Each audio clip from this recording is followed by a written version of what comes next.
Hello everyone, welcome to class studies. मैं लव शुक्ला आज आपको पढ़ाने जा रहा हूँ क्लास 8 का चैप्टर 14 जिसका नाम है chemical effect of electric current. So ये मेरी वीडियो का सेकंड पार्ट है। फर्स्ट पार्ट आप मेरी डिस्क्रिप्शन में जाकर देख सकते हैं। सो हमने जो फर्स्ट पार्ट था उसमें पढ़ा था कि ये जो केमिकल इफेक्ट्स होते हैं, ठीक है, इनका एक्चुअल में मीनिंग क्या होता है। बट अब हम लोग पूरे चैप्टर का नेम है उसी को पूरे अच्छे से देखेंगे, ब्रीफली पढ़ेंगे कि उसके अंदर क्या क्या चीज़ें बता रखी हैं। तो स्टार्ट करते हैं। यहाँ पर सबसे पहले हम लोगों को करनी है एक एक्टिविटी। स्टार्ट करते हैं। Take out carbon rod carefully from two discarded cells. हमारे पास दो सेल्स होंगे जो कि ख़राब हो चुके होंगे, उनमें से कार्बन रॉड निकाल लेनी है, ठीक है। Clean them metal cap with the sandpaper, और उन्हें क्लीन कर लेना है सैंड पेपर से, ठीक है। Wrap copper wire around the matrix cap of the carbon rod and join them to a battery. उनके आगे पीछे एक कॉपर वायर को ज्वाइन कर देना है, जैसे इस फिगर में दे रखा है। उनके जो ऊपर हेड पर इन्हें ज्वाइन कर देना है। देन क्या करना है, और बैटरी से मतलब यहाँ पर बैटरी होगी, यहाँ से हमें वायर लेकर इधर तक ज्वाइन करनी दी है। We call these two rods electrons. और ये जो दोनों रॉड्स होती हैं, हम लोग इसको एक्चुअल में क्या कहते हैं, इलेक्ट्रॉन्स कहते हैं। Pour a cup full of water in the glass plastic bowl. अब हमें क्या करना है, हमने ऐसा एक बाउल ले लिया, उसमें अब हमें वाटर ऐड कर देना है। Add a teaspoon of salt and few droplets of lemon juice of water to make its conductive. अब हमें क्या करना है, ये जो पानी है, ठीक है, नॉर्मल पानी जैसे डिस्टिल्ड वाटर होता है, ठीक है, जो नॉर्मल पानी होता है वो एक्चुअल में कंडक्टिव नहीं होता है क्योंकि उसके अंदर कुछ अलग से नहीं डला होता है। और जब हम उसमें कुछ ऐड कर देते हैं, जैसे कोई सॉल्ट ऐड कर दिया हमने और कोई मटेरियल ऐड कर दिया, जैसे लेमन जूस ऐड कर दिया, तो वो बहुत सारी चीज़ों का मिक्सचर बन जाता है, जिससे जो इलेक्ट्रिसिटी होती है उस वाटर के साथ कंडक्ट होती है। वरना जो वाटर है, अगर उसमें कोई अदर मटेरियल नहीं मिला होगा तो जो इलेक्ट्रिसिटी है उससे पास थ्रू नहीं होगी। इसलिए उसमें हमने थोड़ा सा नमक मिला दिया या फिर लेमन जूस भी मिला सकते हैं हम लोग, ठीक है। Now immerse the electron rod in the solution. अब हमें क्या करना है, वो जो इलेक्ट्रॉन रॉड्स थी उसमें, अब वो जो दो इलेक्ट्रॉन रॉड्स थी उसे उसमें डुबा देना है, ठीक है। Make sure that the metal caps of the carbon rods are outside of the water. और हमें ये देखना है कि थोड़ा डिस्टेंस होना चाहिए उस वो जो बाउल है जैसे यहाँ पर है, इनके बीच में थोड़ा सा डिस्टेंस होना चाहिए और इन रॉड्स के बीच में, ठीक है, ताकि जो वाटर है वो उनके कॉन्टैक्ट में रहे नीचे से भी। ओके, सो देन हमें क्या करना है, हाँ, हमें 3 से 4 मिनट रुकना है, ठीक है।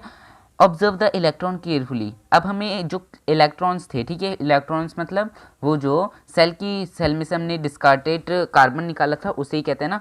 सो उन्हें हम लोगों को ऑब्जर्व करना है। Can we call these change taking place in the solution a chemical change. अब ये क्या होता है, जब हम लोग उसे ऑब्जर्व कर रहे होते हैं तो वो उनमें से ना जो इलेक्ट्रॉन्स होती हैं उनमें से बबल टाइप का कुछ निकल रहा होता है, गैसेस निकल रही होती हैं। तो अब हम लोग इसे ऐसे कह सकते हैं कि ये केमिकल चेंज है। Recall the definition of chemical change that you have learn in class 7th। एक बार याद करो जो कि हमने क्लास 7th में एक केमिकल चेंज की जो डेफिनेशंस थी उसे। नीचे जाते हैं हम लोग। The passage of electric current through a conductive solution cause a chemical reaction. एक कंडक्टिव सॉल्यूशन में जब इलेक्ट्रिसिटी पास होती है और उसमें कोई केमिकल चेंज आता है उसे हम लोग कहते हैं केमिकल रिएक्शंस। जैसे इसी एग्जांपल को और ध्यान से देखते हैं। मतलब पानी तो हमने उसमें सॉल्ट ऐड किया, लेमन जूस ऐड किया, तो जो पानी था वो कंडक्टिव बन गया। अब उसमें से इलेक्ट्रिसिटी पास हो सकती थी। तो जब हमने उसमें इलेक्ट्रॉन्स रॉड डाली तो क्या हुआ, इलेक्ट्रॉन रॉड्स में केमिकल चेंज आया, उनमें से बबल फॉर्म होने लग गई और इस पूरे प्रोसेस को हमने क्या कहा, ये यहाँ पर एक केमिकल रिएक्शन हो रहा है। Okay, as a result bubble of a gas may be formed on the electrons. और रिजल्ट के तौर पर ये जो बबल्स थे वो इलेक्ट्रॉन रॉड्स पर ही होंगे, है ना। डिपॉजिट्स ऑफ मेटल्स में बी सीन इन इलेक्ट्रॉन्स। और उन इलेक्ट्रॉन्स पर वो जो मेटल डिपॉजिट किया था हमने वो हमें दिखने लग जाएगा। Change of the colour of the solution में अकर। और वो जो सॉल्यूशन था, जब बबल्स फॉर्म हो रहे हैं तो जो सॉल्यूशन है मतलब वहाँ पर केमिकल रिएक्शन भी हो रहा था ना, तो अब वो जो सॉल्यूशन है उसमें जो उसका कलर था जैसे ट्रांसपेरेंट था, देन उसका कलर सडनली चेंज होने लग जाएगा। The reaction would be depend on what solution and electrons are used. और अब ये जो सॉल्यूशन था वो किस पर डिपेंड था, किस टाइप के हमने उसमें इलेक्ट्रॉन्स में लाए थे, ठीक है। These are some of the chemical effects of the electric current. और इन्हें हम लोग क्या कहते हैं, chemical effect of electric current. तो हमने समझ लिया कि chemical effect of electric current क्या होते हैं। अब पढ़ते हैं इलेक्ट्रोप्लेटिंग क्या हो।